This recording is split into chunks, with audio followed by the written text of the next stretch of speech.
This morning, Columbus waking up to a new incoming mayor. And so tonight I say thank you all.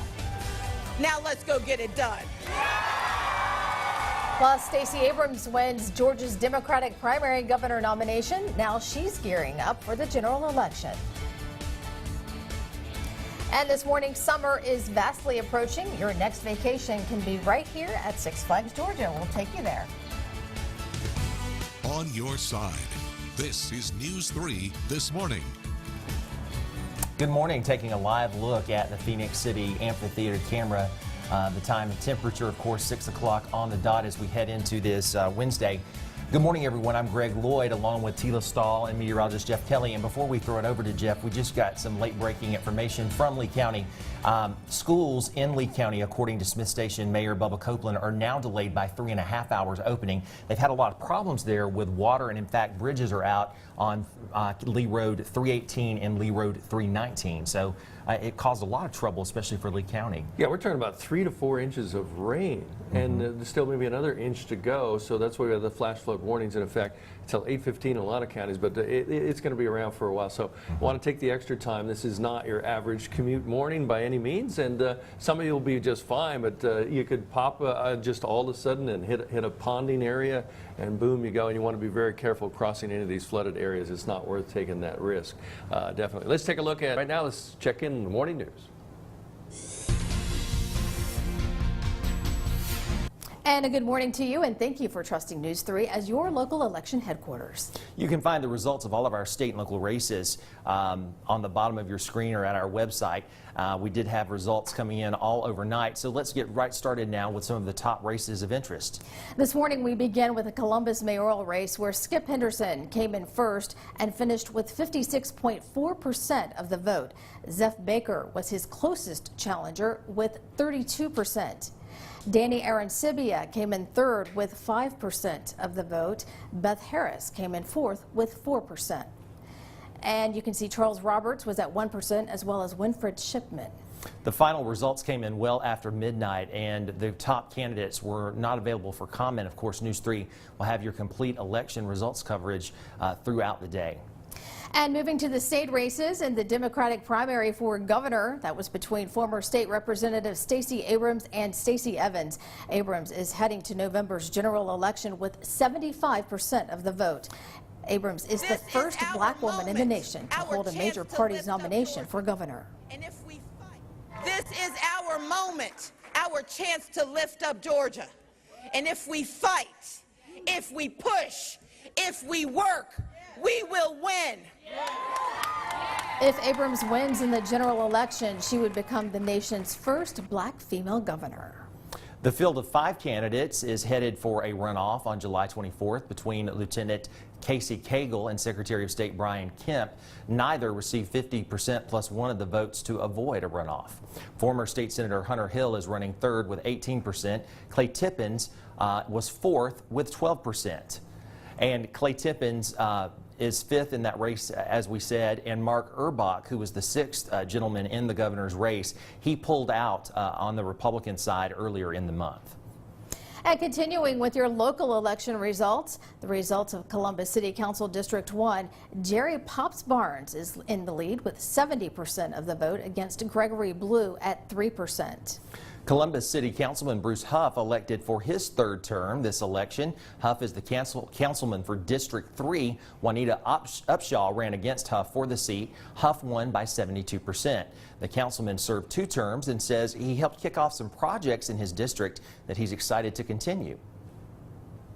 If someone had something that they wanted done that I've been working on and we're real close to completing, by coming back I get a chance to complete it so that they know that I was telling the truth. And at this point in time, I am delighted because I have $120+ million of projects from the T-Splosh. Huff says once the excitement settles, he and his wife are celebrating their 20th wedding anniversary. And now to City Council District 7. Incumbent Mimi Woodson won with 56% of the vote against Jeremy Hobbs and Siavash Itamati. Citywide, City Councilor Judy Thomas seeking re-election for another term. She was opposed by challenger Regina Leporto. and she won, Thomas did, with a 75% majority. The District 10 seat will result in a runoff between Amy Bryan and John House. And we have more election coverage for you coming up after the break, so stay tuned.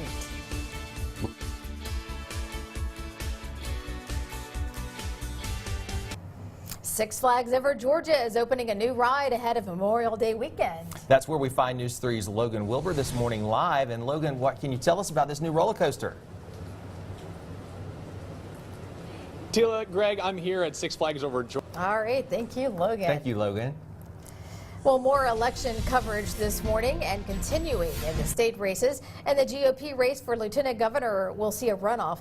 State Senator David Schaefer leads with 49% of the vote. Former State Representative Jeff Duncan is currently behind him with 26%. And Senator Rick Jafar is close behind with 25% of the vote. Two women vying to become the Democratic Party's nominee for Lieutenant Governor. Sarah Amico earned her party's nomination with 55% of the vote. Four Republicans were on the ballot to be the GOP nominee for Secretary of State, and we're heading for a runoff there. Alpharetta Mayor David Bell Isle and State Representative Brad Raffensperger. Neither captured the required 50% plus one of the vote to proceed without a runoff. And former state senator from Columbus, Josh McCoon, came in third in that race. On the other side of the aisle for Secretary Representative John Barrow, former State Representative D. Dawkins Hagler, you'll see she had 29% there. John Barrow had 52%. And R.J. Hadley at 19%. Turning now to the race for Georgia's 3rd Congressional District, incumbent Drew Ferguson was seeking re-election, and he found it. Facing fellow Republican Philip Singleton in Tuesday's primary, Ferguson took a commanding victory. Last night we talked with him to get his reaction. We're going to go out and we're going to continue to work hard to help other candidates around the nation that are in very vulnerable districts, and we're going to do everything that we can to help maintain the majority. And now a look at the two Democratic candidates hoping to fill the state Senate seat in District 29, formerly held by Republican State Senator Josh McCoon. Tuesday, voters selected Valerie Haskins to win the Democratic primary to run for State Senate District 29 in the general election. She was at 73% compared to 27%. They were competitors and colleagues. Anderson as the chairman of the Meriwether County Democratic Committee and Haskins working alongside him as vice chair. Both candidates spoke with News 3 ahead of election results. I'd like to say thank you to all the people that have been supporting me. It's just been tremendous, the outpouring of people saying they want someone that listens, and I really care. I live in this district. I lived here for 21 years. I hike, I walk, I meet people, and there are a lot of issues and needs that I'm ready to address. Thank you for your support, and we will still continue to work, and we will support the Democratic nominee. Haskins pulls off this Democratic primary win after declaring her candidacy only 11 weeks ago. It's her first time running for public office. She now turns her focus to the general election, where she'll be competing against GOP primary winner Randy Robertson. Two GOP candidates were facing off for the Senate seat in District 29, Randy Robertson and Biff Haddon. The winner will challenge. Here's a look at the results from the polls. Randy Robertson is that winner with 71% of the vote. Meanwhile, Biff Haddon joined the GOP ticket and began campaigning in January. Both candidates spoke with News 3 about their reactions to last night's election. I've been telling the people what my goal is, what my missions are, and really is to come out and serve every family in District 29, whether they live in Troop, Meriwether, Harris, or Muskogee. And that's, win or lose, my mission is not going to change. It just means that we didn't do something quite right. We have been a very straightforward, very above board campaign. If anything, it simply reinforces that I probably should have been encouraged to get into this race sooner. Conservative Robertson will challenge the Democratic nominee Valerie Haskins for the District 29 seat during the general election that is coming up in November. Two GOP candidates are in the race for Georgia House District 133, the seat held by John Pizzold, who is not running for re-election. No Democrats are on the ballot. Vance Smith is the former commissioner of the Georgia Department of Transportation. He's seeking to win back the seat he held 9 years ago. Smith won handily over challenger Christopher Guining. For House District 138, serving Americus, Mike Chiokas wins with 61% of the vote over Herschel Smith's 39%. Chiokas will take on Democrat Barden Hooks in the November general election. And we have more election coverage for you after the break. But first, let's check in with meteorologist Jeff Kelly. Good morning, Jeff. And the thunderstorms, I'm going to talk to Greg and Tila about this. We're talking about the roadways and the problems out there, but Greg, the bridges too. Some of the bridges, and point out where we're having the problems this morning. Well, certainly. We've heard from Smith Station Mayor Bubba Copeland, who says that the bridges along Lee County Road, now not all the bridges, but a bridge, at least one on Lee County Road 318 and Lee County Road 319 have collapsed. And so that's sending a lot of people on detoured routes this morning. If you're in the Smith Station area, he says to be very careful, as you've advised, Jeff. Also, he wants us to let everyone know that Lee County schools, the start of them, are delayed by 3.5 hours this morning. So it's been hard hitting in Lee County, to say the least. Definitely gotten it there. It was amazing. Not just one isolated spot. I mean, just about our entire viewing area got hit hard with rain. So, and like I said, it's not over yet, but soon we'll get some relief here. Okay. Okay, and we'll keep you updated on that, of course. All right, thank you, Jeff. Well, a few more races to report. Here are your Board of Education results. For Muskogee County District 2, Mike Edmondson won with 47% of the votes. A runoff is still possible. John Bart Seed is second with 30%, and Cheryl Hobbs McCrane came in with 23%. In the District 4 school board race between incumbent Naomi Buckner and challenger Toya Tucker, the incumbent is winning with a majority of 70% of the votes. And in District 6, incumbent Mark Cantrell, CEO of Action Buildings, 60%. Eddie Obleton, assistant principal at Russell County High School, came in with 40%. A lot of eyes on the District 8 school board race between incumbent Frank Myers and former Muskogee County school board member Philip Schley. And Schley has proven to be the stronger contender with 65% of the vote.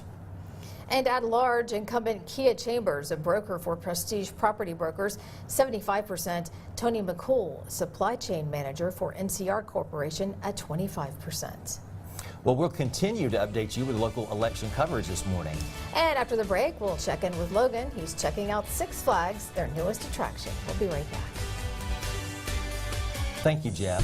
WRBL, your News 3 election headquarters. We're going to continue some races into Harris and Troup counties. We're going to take a look in the race for County Commissioner District 1 in Harris County between Andrew Zerner and Patrick Weirley. Zerner wins 55% to 45%. And for County Commissioner District 2, there will be a runoff election to determine the outright winner.